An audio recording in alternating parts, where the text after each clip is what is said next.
১ September বিএনপির ৪৮তম প্রতিষ্ঠা বার্ষিকীতে দলের প্রতিষ্ঠাতা ও শহীদ রাষ্ট্রপতি জিয়াউর রহমান এবং খালেদা জিয়ার সমাধিতে শ্রদ্ধা জানাবেন প্রধানমন্ত্রী ও বিএনপি চেয়ারম্যান তারেক রহমান। দুপুরে রাজধানীর নয়াপল্টনে বিএনপির ৪৮তম প্রতিষ্ঠা বার্ষিকী উপলক্ষে এক যৌথ সভা শেষে একথা জানান ভারপ্রাপ্ত মহাসচিব রুহুল কবির রিজভী। এছাড়াও ৫ সেপ্টেম্বর আলোচনা সভা সহ ৫ দিনের কর্মসূচি ঘোষণা করা হয়েছে। এ সময় রিজভী বলেন, ক্ষমতায় আসার পর থেকেই সরকার প্রধান একের পর এক নির্বাচনী প্রতিশ্রুতি বাস্তবায়ন করছে। শিগগিরই কাউন্সিল হবে জানিয়ে রিজভী বলেন, বিএনপির নেতৃত্বদানকারীরা কখনো অন্যায়ের কাছে মাথা নত করেনি। একটা ঢালাও মন্তব্য বিরোধী দলের পক্ষ থেকে সেটা করা হয়, আমি মনে করি যে এটা যথার্থ নয়।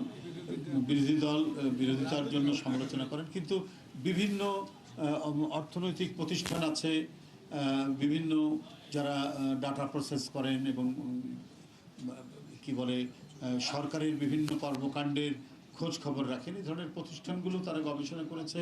বিএনপির কোন কোন সেক্টরে তাদের সাফল্য আছে সেগুলো সব কিছু তারা জানিয়েছে এবং সেটা অত্যন্ত অবজেক্টিভ এবং বিজ্ঞানসম্মত এবং সেটি যথার্থ ডাটার উপর অ্যানালাইসিস করে তারা করেছে।